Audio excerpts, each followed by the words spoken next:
2 अप्रैल को मित्रों उसको ऑटिज्म डे तरीके पहचाना जाता है। ऑटिज्म ऐसे तो बच्चों की बीमारी है, मानसिक बीमारी है। उसको एडीडी, एडीएचडी भी बोला जाता है। ये दिन इसलिए मनाया जाता है कि जो ये बच्चे होते हैं ये भी एक समाज का अंग है और इस समाज के साथ उसको भी रिदम मिले, ऐसी वर्ल्ड हेल्थ ऑर्गेनाइजेशन ने उसको 2 अप्रैल को ऑटिज्म डे तरीके पहचानती है। Hello friend, I am doctor Harshad Rawal MD homeopaths और मेरी चैनल में आपका स्वागत है। मित्रों, आज का वीडियो खास बनने वाला है क्योंकि जो 2 अप्रैल को ऑटिज्म डे तरीके पहचाना जाता है, तो ये ऑटिज्म क्या है, इसका क्या कॉज है, क्या साइन एंड सिम्टम्स है, क्या आप होम मेडिसिन क्या कर सकते हैं, इसका कौन सा सक्सेसफुल एग्जाम्पल है और इसमें ऑल्टरनेटिव मेडिसिन होम्योपैथी कैसे उपयोगी होता है, ये डिटेल में हम आप मित्रों जानेंगे। मित्रों, ऑटिज्म ये जो बच्चे जन्म लेते हैं, बाद में उसको जो ब्रेन में जो केमिकल लोचा हो जाता है या न्यूरोट्रांसमिशन में गड़बड़ी होता है, तो ये बच्चा फिजिकली तो बड़ा हो जाता है, पर जैसे बड़ा होता है पर उसका जो मानसिक विकार और विकार होता है, तो इसलिए उसका मेंटली डेवलपमेंट कम होता है। तो ऐसे बच्चे शुरुआत में तो लगता है माँ को कि उसको एक गांठपन है और बच्चा बराबर मेंटली रिटार्डेड है। तो ऐसे बच्चे इज़ अ नॉर्मल चाइल्ड, उसके साथ ऐसे व्यवहार मत कीजिए, उसके साथ रेशनली व्यवहार कीजिए, ये हमारा खून है। और ऐसे बच्चे को जो आप प्रेम से, प्यार से और जो हम आपको गाइडलाइन बताते हैं ऐसे जो उछेरते हैं, तो ऐसे बच्चे धीरे धीरे धीरे नॉर्मल होते हैं। इसलिए 2 अप्रैल को उसको ऑटिज्म डे तरीके सारी दुनिया में उसको मनाया जाता है क्योंकि ये भी बच्चा एक समाज का अंग है और इसको भी ये समाज में रहने का, बड़ा होने का, एंजॉय करने का भी हक है।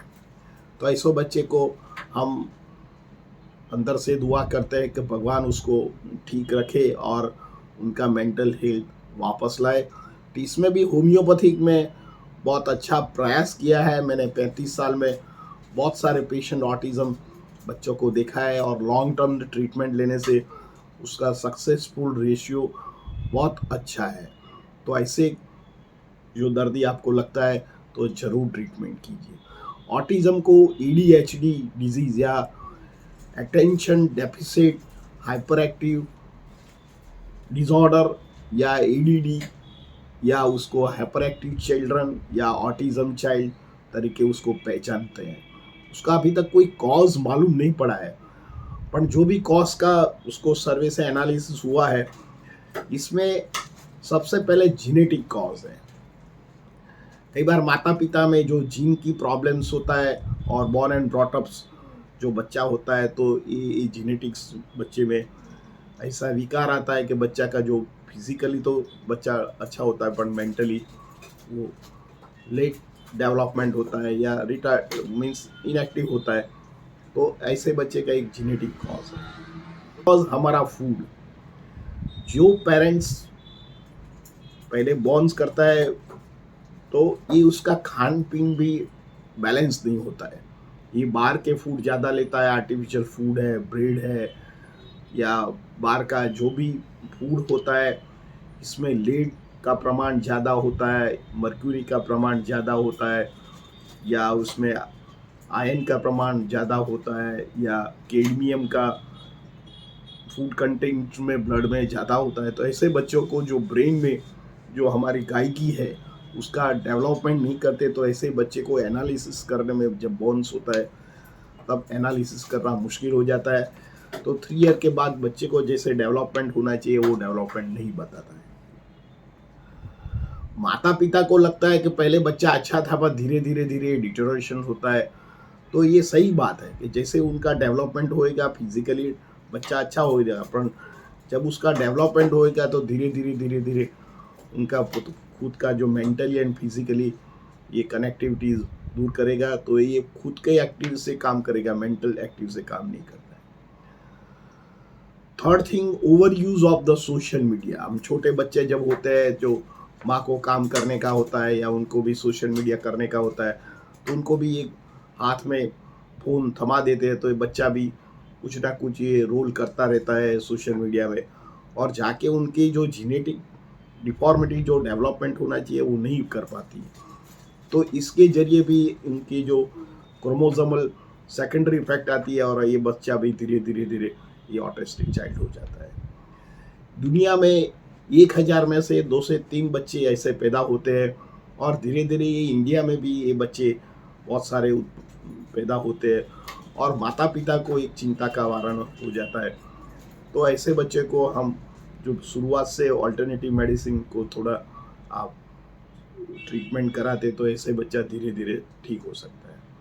कई बार एनवायरनमेंट भी ऐसा काम करता है, जैसे हमारे इंडियन यंगस्टर स्टूडेंट कोई ठंडा प्रदेश में जाते हैं, जैसे कनाडा साइड या नॉर्थ अमेरिका में, या कई लोग हॉट प्रदेश में जाते हैं जैसे मिडल ईस्ट है ऐसे, तो इसके पेरेंट को क्रोमोसोमल इफेक्ट में कोई चेंजेस आता है, तो ऐसे बॉर्न वाले जो बच्चे होते हैं ये ऑटिस्टिक या सिकी चाइल्ड या दूसरे मेंटली चैलेंजेबल चाइल्ड डेवलप्ड होते हैं, और माता पिता को बहुत सारे एब्सॉर्ब करना पड़ता है। लास्ट कारण है हमारा जो फैमिली है, अब ये न्यूक्लियर फैमिली हो जाता है। कई बार बिग फैमिली में क्या होता है कि भाई बच्चे होते हैं, उसका दादा दादी होता है, काका काकी साथ में होता है, तो बच्चे को अलग अलग एनवायरनमेंट से उनको डेवलपमेंट होने में तकलीफ नहीं पड़ती है। पर अभी सब न्यूक्लियर हो गया है, पति पत्नी और बच्चा होता है, और बच्चे के पास कोई होता नहीं है, और जब भी पेरेंट बाहर जाता है तो ये अकेला रहता है। तो ये सब सोशल स्टिग्मा के कारण भी ये बच्चों को मेंटली चैलेंजेबल हो जाते हैं, और धीरे धीरे ऑटिस्टिक या हाइपर एक्टिव चाइल्ड हो जाता है। ये रहा कॉज। तो इसका सिम्टम कैसे मालूम पड़े? तो जब बच्चा 3 साल का होता है, बोलने लगता है, तो जब आप ऑर्डर करते हो तो एक ही बार में बोलता नहीं है, 2-3 बार उसको बोलो तब ये बोलने लग जाता है, और ये भी कुछ प्रॉपर सेंटेंस नहीं होता है। It is a doesn't order. आप कुछ उसको ऑर्डर करोगे ये लाओ तो ये नहीं लाएगा।